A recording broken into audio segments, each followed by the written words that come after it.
Caros irmãos de Jesus, paz, alegria espiritual sempre em nossos corações. Imaginaram? Nós estamos acostumados com o nosso mundo corpóreo. Vamos imaginar o mundo dos espíritos? Seres inteligentes, que habitam o espaço todo, que habitam mundos diferentes do nosso, mas também no plano espiritual, relacionado um tanto à Terra. Então pensemos neles. Como será que eles estão? Nós aqui estamos agrupados como alunos ou participantes de um estudo. Mas como será no mundo espiritual?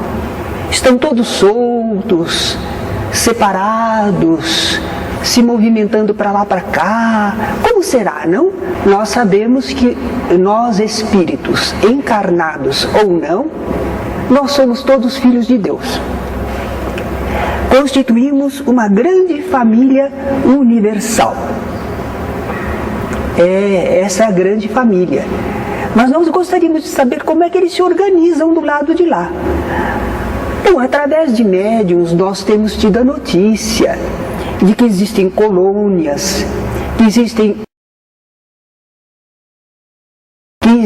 regiões superiores. Nós ficamos imaginando realmente se organiza. Eu acho que podemos comparar assim. Vai haver uma grande festa e as pessoas são convidadas.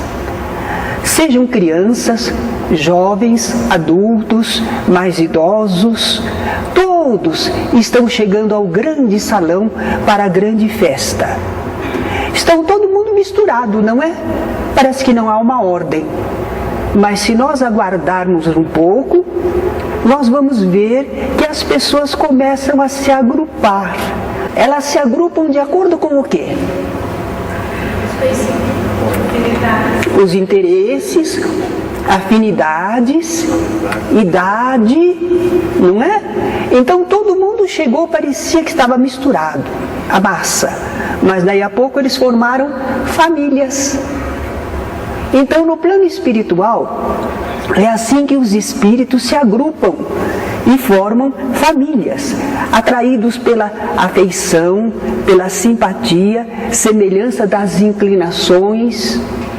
E é claro que, sendo assim, eles se sentem felizes por estarem juntos, não é? No plano espiritual, a gente não está estacionário. Espírito é espírito e sempre espírito, sim, mas ele evolui, ele progride. Então imaginemos que os espíritos estão aprendendo, estão se desenvolvendo com aquilo que eles podem no plano espiritual.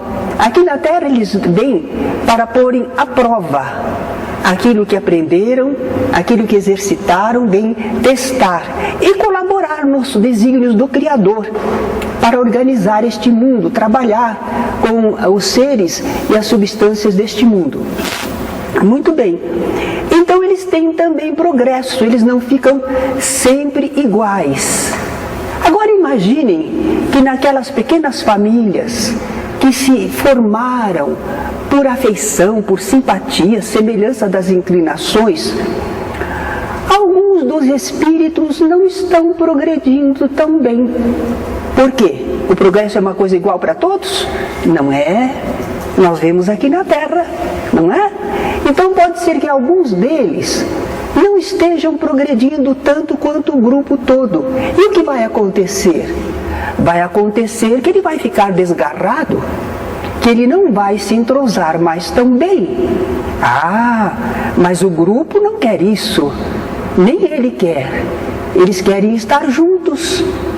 Então, os mais experientes estimulam aquele retardatário, ajudam para que ele se recupere e possam estar sempre juntos, para que não haja separação entre eles.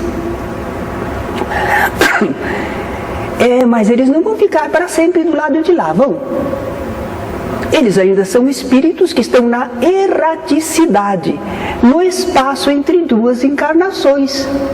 E vai chegar um tempo em que alguns deles já estão na hora de reencarnar. E aí? Aí então se separam. Aí a facilidade. Às vezes, uns seguem os outros e eles vêm se reunir aqui na Terra, às vezes na mesma família, ou então num círculo de relações onde eles vão poder se encontrar. Eles querem continuar trabalhando juntos pelo seu mútuo adiantamento. Claro que não vieram todos do grupo, mas uns acompanharam e estão aqui ao mesmo tempo, na mesma época de reencarnação. E se uns reencarnam e outros não, aqueles que ficaram, por exemplo, do lado de lá, ficaram separados? Como é que eles podem se unir? Como é que eles podem ter uma comunhão?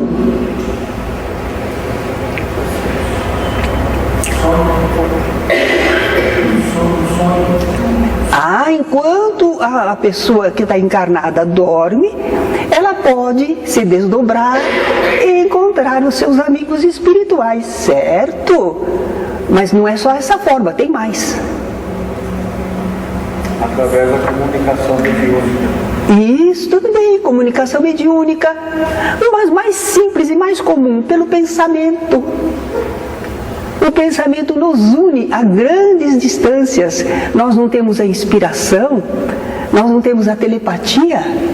Então não quer dizer que eles estão separados totalmente, não. Há meios de se comunicarem, não é? E aqueles que não encarnaram e têm condições para isso, eles procuram velar pelo progresso e o bem-estar dos seus queridos que estão na Terra. Nós que estamos aqui, quando sabemos que temos parentes já do lado de lá, nós não oramos por eles? Enviamos vibrações carinhosas?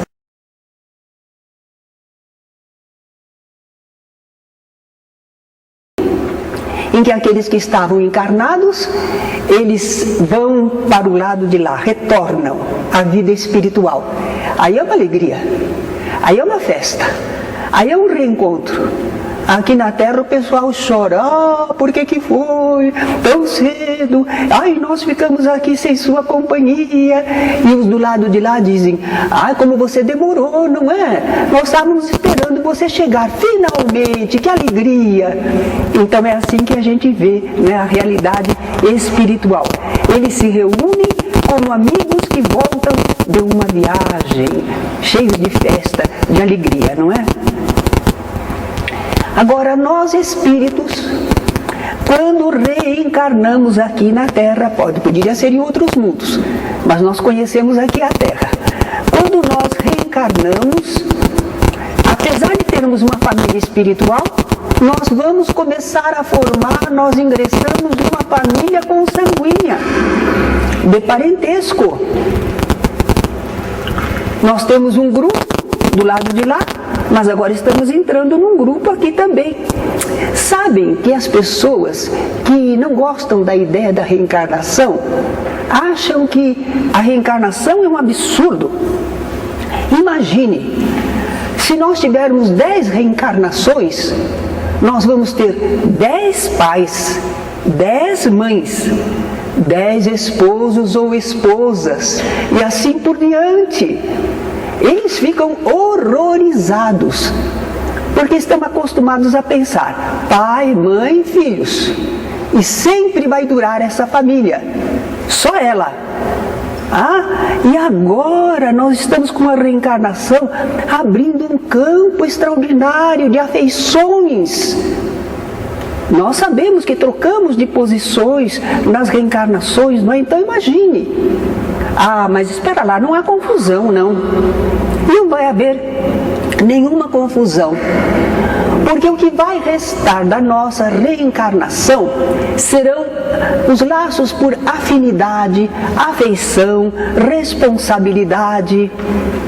Então, esses laços perduram.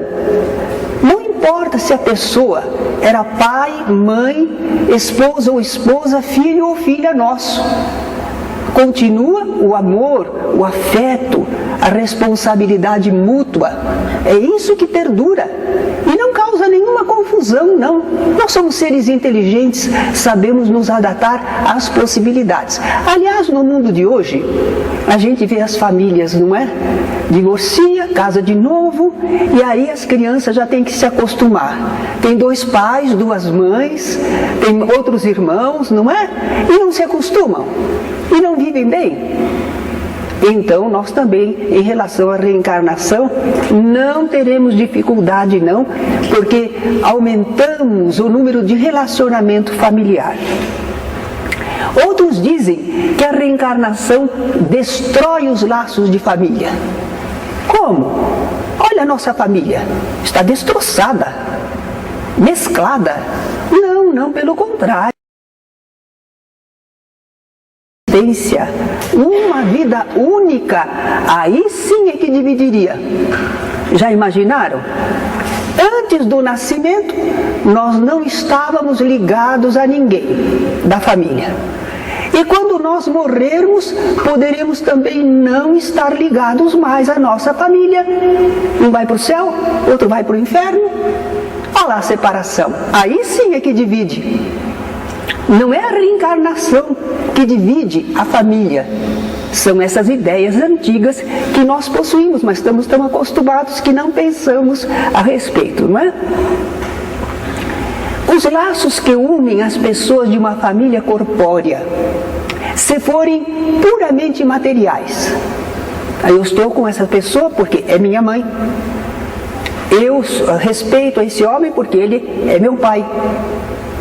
Eu cuido destas crianças porque são meus irmãos.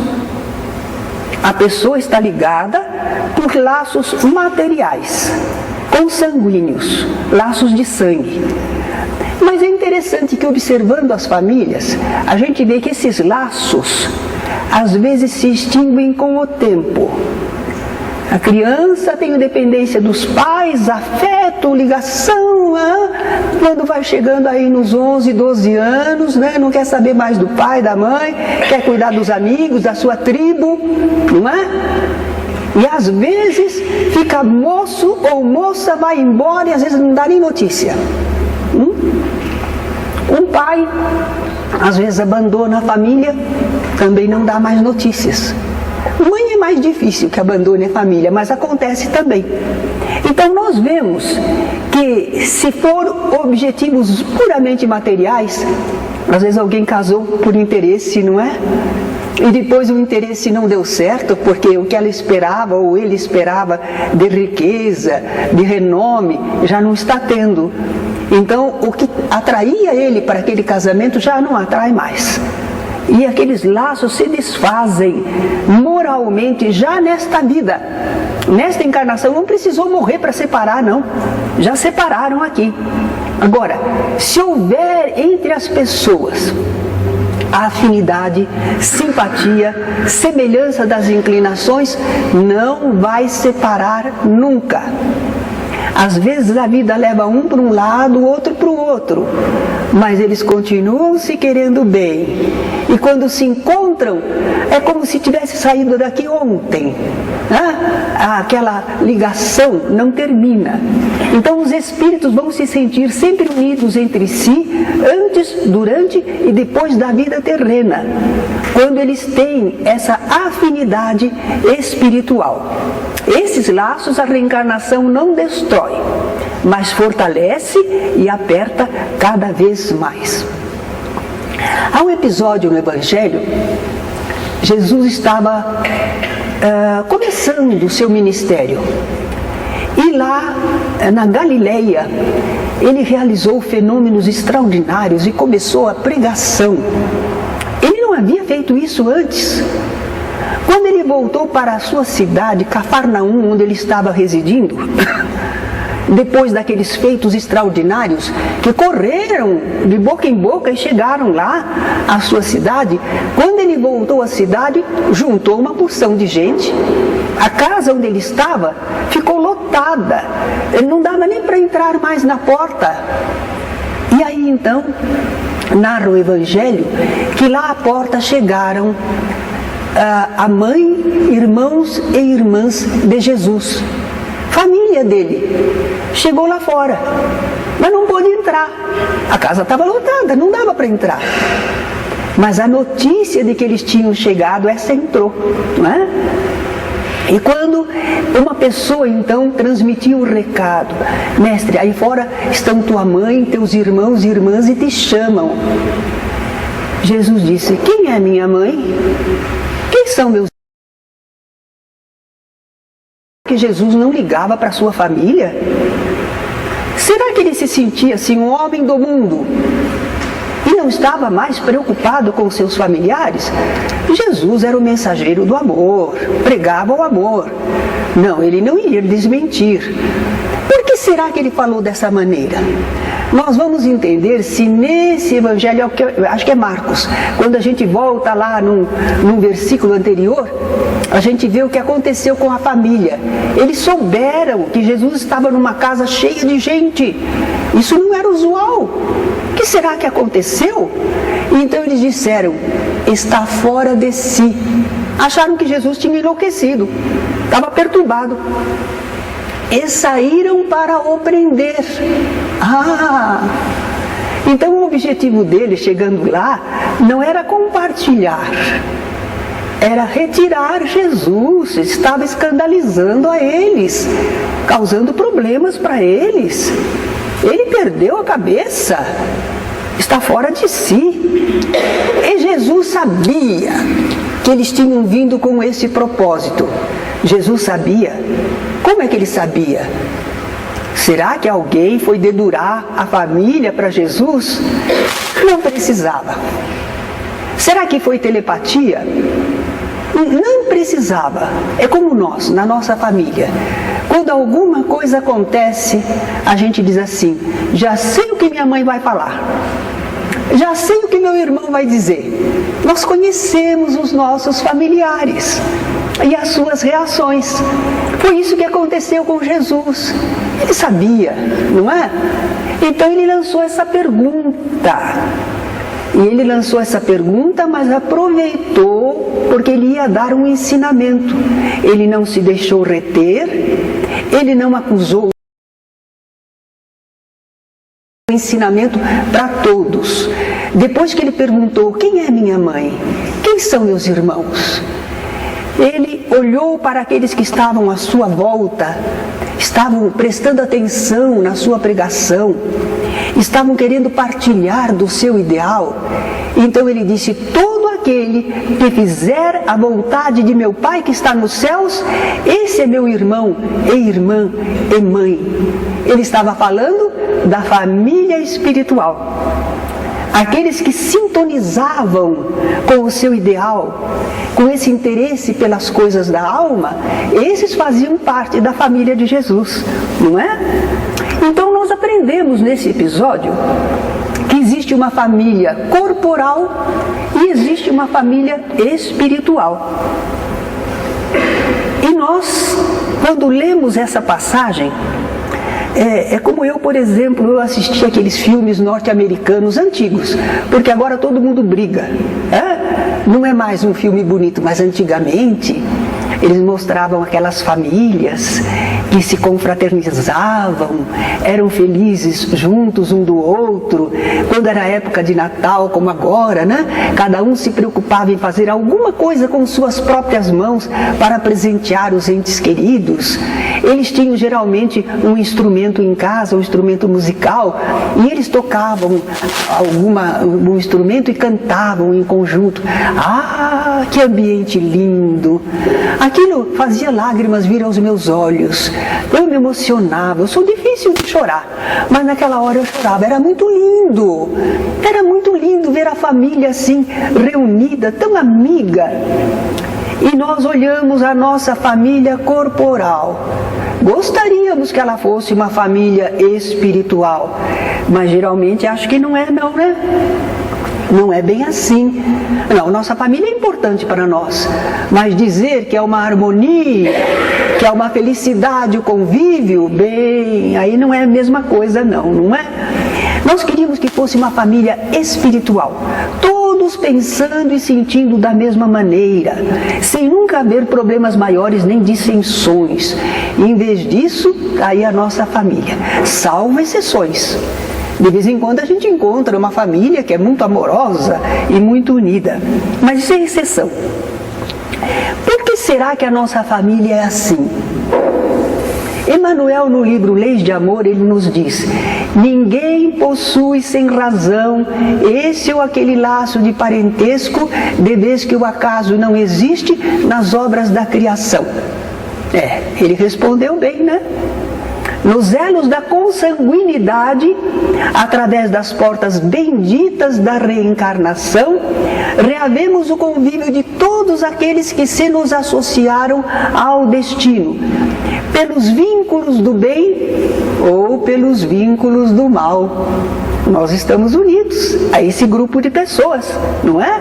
A lei divina nos colocou unidos. Então a família que nós temos é aquela que fomos construídos. A família que nós temos traduz as nossas afinidades espirituais.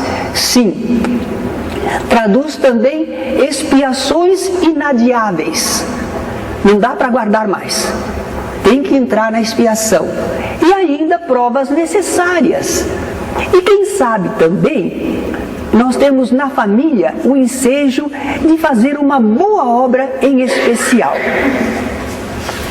Então agora nós olhamos para a nossa família com olhos espirituais e começamos a perceber, não é que há algumas pessoas na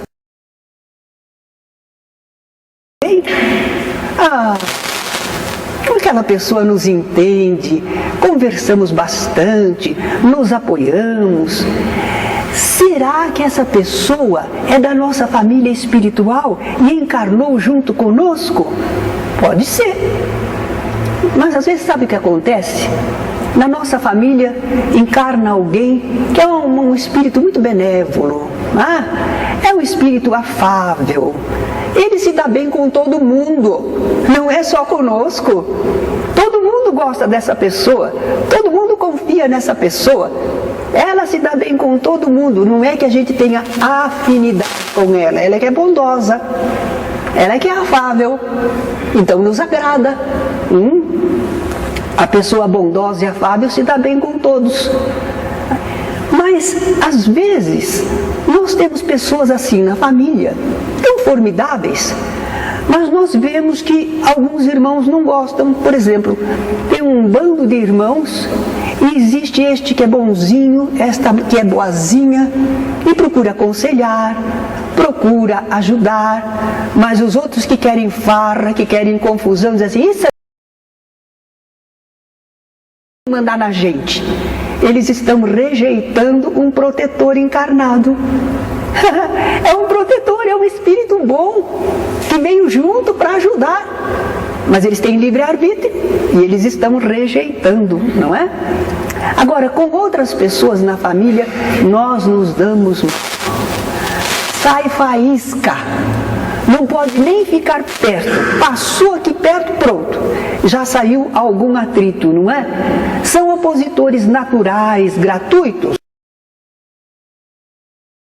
Sim, qual é a nossa atitude? Evitar o agravamento. Não nos interessa entrar em conflitos. E se for uma ligação de vidas anteriores? Por isso aquela pessoa está ali, não é? Então é uma oportunidade. Reconciliai-vos com o vosso inimigo enquanto estáis a caminho com ele. Não é? Deus nos colocou juntos para a gente polir as arestas, começar agora com boa vontade, diluir aquele ódio no perdão, fazer um reajuste, a reconciliação. É possível, depende de nós, não é? Às vezes a pessoa diz, não é possível não. Com aquela pessoa que eu tenho lá em casa, não posso me reconciliar. É o meu obsessor encarnado. Não me dá sossego. Me perturba a vida, você que não sabe. É um obsessor encarnado. É melhor do que tê-lo desencarnado. Porque o obsessor encarnado você está vendo, você tem chance de fazer algum jeito de se prevenir, mas o obsessor desencarnado você não vê. Você não vê, você não percebe às vezes que você está acolhendo o pensamento deletério dele. Agora, se está encarnado, está nos seus olhos.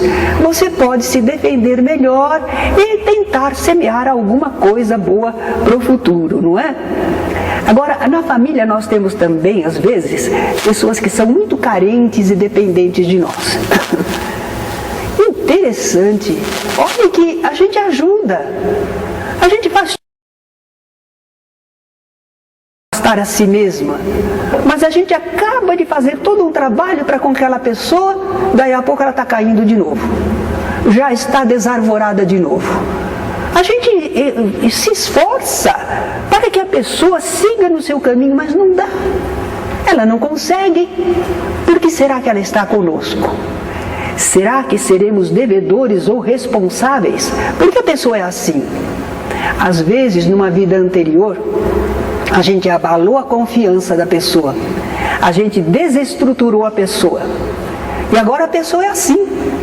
Ela não tem autoconfiança. Ela desanima, ela se perturba, ela se desequilibra. E a nossa obrigação é ampará-los. Deus não nos condena para sempre, mas nos diz assim: ó, meu filho, aí está teu irmão, você prejudicou a ele, agora você ajuda ele, recomponha. Então lá vai uma encarnação inteirinha procurando recompor a pessoa, e a gente acha ruim, sem saber que é a misericórdia divina ainda, né? Ah, não, eu acho que eu não deveria nada a essa pessoa, não, acho que eu não fiz nada para ela. Ah, não fez? Então está aí uma oportunidade maravilhosa. Sem dever nada, você tem a oportunidade de servir, de ajudar quem é necessitado. Se quer fazer caridade lá fora, faz caridade aqui em casa, não é? Na família também nós às vezes temos pessoas que são muito histórias da ovelha negra. Aí todo mundo seria bonzinho e alguém não é. Não estou pensando nisso, não. Eu estou só dizendo que é diferente. Não, eu não disse que é mal. É diferente. A família toda tem um modo de criação, tem um modo de pensar na vida, tem um modo de comportamento, aceito por todos. Mas aquela pessoa é diferente. Aquilo que forma sentido para nós, não forma sentido para ela. Ela pensa diferente, tem atitudes diferentes. Então, por que será que essa pessoa está perto de nós? Parece que não é da família. Ela serve para testar nossas virtudes e serve para a gente observar ângulos diferentes da vida. Se a gente ficasse só entre os nossos, que são afins, nós só conheceríamos isso. Não conheceríamos outro tipo de pessoas. Por isso, na casa espírita, quando a gente faz o atendimento aos espíritos, é um trabalho lindo, porque a gente toma conhecimento de modos de pensar, de sentir, que a gente nunca viu. E a gente aprende. Porque a pessoa é assim, como sente, o que se pode fazer com ela? E às vezes nós temos isso na família. Essas pessoas esquisitas, diferentes de nós, não é? Então a nossa família, como estamos vendo, é heterogênea. Tipos humanos muito variados. Mas isso não é mal. Isso é ótimo para o progresso, para o desenvolvimento. Todas essas criaturas reunidas estão nos solicitando, testando, estimulando, requerendo alguma coisa de nós, e com isso a nossa vida cresce mais. Nós nos desenvolvemos mais, somos mais solicitados, maior soma.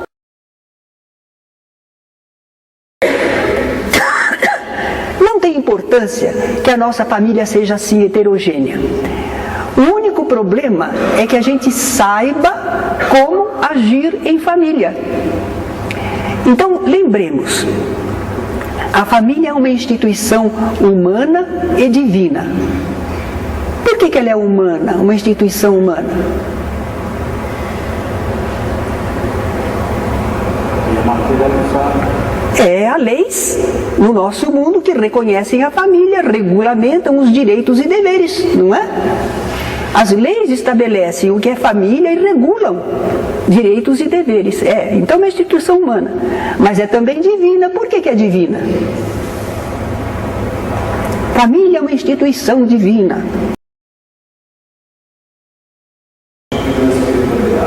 Como? Sim, e mesmo que não estivesse constituída na espiritualidade, quem é que estabeleceu que o homem e a mulher vão se unir e dar origem a filhos, formando a família? Deus. Então é uma instituição divina. Deus é que estabeleceu a família. Não é? É uma instituição divina. Quer nos conheçamos antes ou não. Mas a família está se instituindo por mando divino, por uma lei divina, uma lei natural, não é? Agora, a família é necessária e importante para o indivíduo existir, sobreviver, formar-se como pessoa, realizar-se. Simone de Beauvoir, numa peça de teatro, eles apresentam ela conversando com um jovem. O jovem era admirador da Simone e do parceiro dela, como é o nome mesmo dele? Aquele filósofo existencialista, Sartre, isso. Então, ela está conversando com esse jovem que é admirador fanático deles, e ela diz: meu jovem, nós almejamos destruir a família. Eles queriam destruir a família? Porque eles achavam que a pessoa é a pessoa, existencialismo. Acaba com essa ideia de família, cada um é um.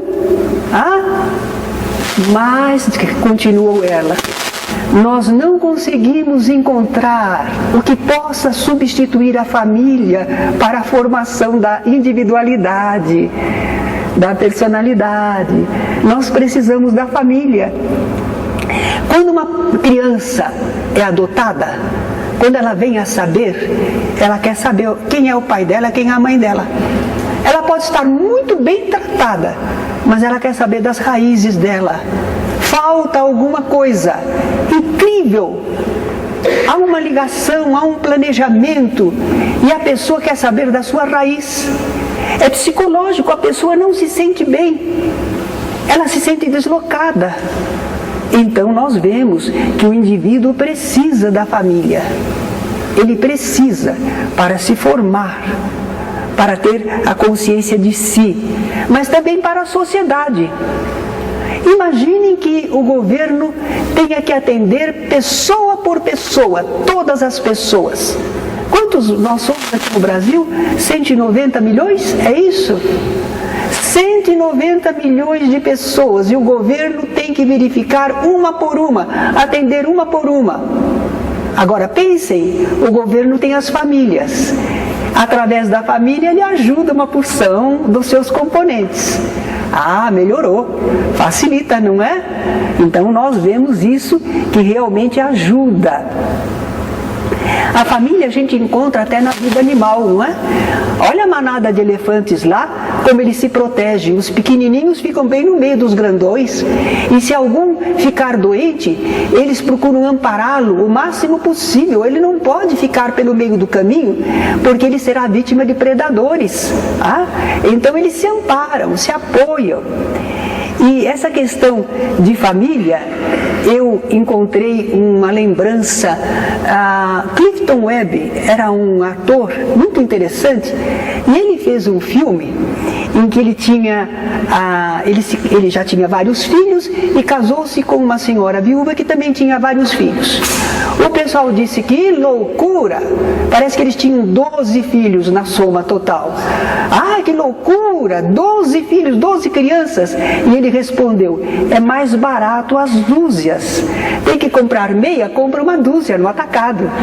Tem que comprar uma camiseta, é no atacado. Então é mais barato. Mas isso não é só nesse filminho, não. Porque, por exemplo, os jovens vêm estudar em Campinas. Se um sozinho tiver que pagar o apartamento, a pessoa que faz a faxina, se ele tiver que pagar sozinho o telefone, o condomínio, vai ficar muito dispendioso. O que é que ele faz? Ele forma uma família, a república. Ele junta para partilhar. não é? As atividades e os recursos. Então a família é muito interessante e importante para o indivíduo, para a sociedade. Mas à luz do Espiritismo, nós observamos na família uma ligação muito maior do que a simples necessidade ou dependência material. Nós encontramos na família uma finalidade transcendente e não somente o objetivo de uma existência. É uma ligação, é um trabalho que vai transcender a vida corpórea, vai nos acompanhar até do lado de lá com seus resultados. Emmanuel, em Leis de Amor, nos diz: no mundo, o lar é a primeira escola de reabilitação e do reajuste. Espiritualmente, é o lar. Tanto que às vezes a gente quer fugir da lição, né? A gente diz: eu me dou melhor com os lá de fora do que com a minha casa. Porque os lá de fora não cobram você, não é? É só o momento da festa, da farra, da diversão. E em casa é a responsabilidade, a convivência, o devotamento. Por isso, para essa realização em família, diz Emmanuel que nós devemos revestir-nos de paciência. Haja paciência, não é? Se não houver paciência, não dá para viver em família. Amor, amor. Eu sempre me lembro de uma historinha que uma menininha de uns 7 anos estava carregando um irmãozinho de 2 anos, mas gordinho, gorduchinho mesmo. E ela arcada ao peso do irmão, né? Uma senhora falou: ah, menina, ele é muito pesado para você. Ela disse: não é pesado não, é meu irmãozinho. O amor não deixava pesar, não é? Então, paciência, amor, amor. Mas também compreensão.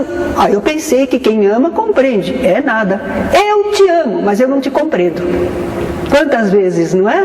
A gente vê isso na família. Não, eu gosto de você, mas olha, não compreendo como é que você age e o que você pensa. Devotamento. Eu amo muito você, mas não faço nada por você. Que amor, não é? Tem que ter devotamento. Bom ânimo, coragem. Viver em família é coisa pra gente de coragem, de bom ânimo. E humildade. Duro com duro não faz bom muro. Tem que ter aí um joguinho, né? Tem que ter alguma coisa que amacia. A humildade é isso, né? A fim de aprender a vencer na luta doméstica, diz Emmanuel. Pode deixar comigo, o Senhor talvez nos diga: não se preocupe, eu já venci na minha família. Na minha família é assim, quando eu falo, todo mundo obedece. Que tirano, hein? Não estamos pensando nisso. Não é vencer e as dificuldades na convivência. É triunfar sobre as nossas imperfeições, controlar a agressividade, superar egoísmo, a tendência à inércia. Tudo isso, vocês veem como, se nós vivermos bem em família, nós nos desenvolvemos espiritualmente? São exercícios admiráveis que a família nos exige, não é? E se nós pensamos que a família é estorvo, é problema, é karma, é castigo, se nós pensarmos como o apóstolo Paulo, nós vamos entender o valor da família. Diz ele: se alguém não tem cuidado dos seus, e principalmente dos da sua família, negou a fé. Olha, negou a fé por quê? Bom, porque a nossa convicção é amar a Deus e ao próximo.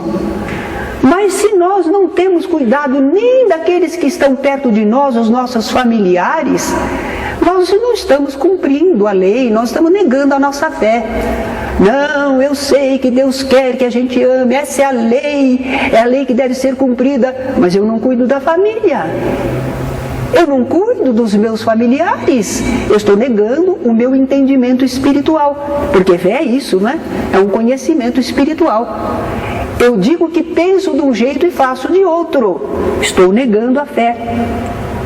Emmanuel, no livro No Portal da Luz, conclui para nós: teu lar é um ponto bendito do universo, em que te é possível exercer todas as formas de abnegação. Olha que laboratório admirável, não é? Para o crescimento espiritual. Nós somos solicitados de toda forma para a abnegação, para negarmos a nós mesmos e colaborarmos em relação aos outros. Todas as formas de abnegação a benefício dos outros e de ti mesmo perante Deus. Olha que função admirável nós temos espiritualmente na nossa família, que até agora a gente não tinha descoberto. Até agora a gente pensava assim: não, é coisa de sangue, né? A gente precisa, imagine, é laço de sangue. Se não cuida da família, precisamos cuidar, é sangue do meu sangue. Nós pensávamos assim. Agora nós estamos sabendo que não é só problema de sangue, é uma ligação espiritual, é um projeto espiritual de progresso, é um trabalho de reajuste em conjunto. E nessa família, que é um ponto bendito para nós no universo, nele nós podemos exercer todas as formas de abnegação que vão fazer a gente esquecer um pouco e finalmente conclui Emmanuel, e fica esse pensamento conosco, deve ficar em nossa mente vibrando e acompanhar-nos. Pensa nisso e o amor te iluminará. Que o amor nos ilumine para que nós consigamos triunfar, vencer a nós mesmos na vida familiar, para nosso progresso e progresso dos nossos familiares, que Deus colocou junto a nós, porque Ele, que é todo sabedoria, sabe o que é melhor e mais necessário no momento para nós. Então que Deus nos abençoe e que nós sejamos aquela pessoa familiar que consegue fazer da vida em família um aprendizado, um serviço e, por que não, uma alegria espiritual constante. Obrigada.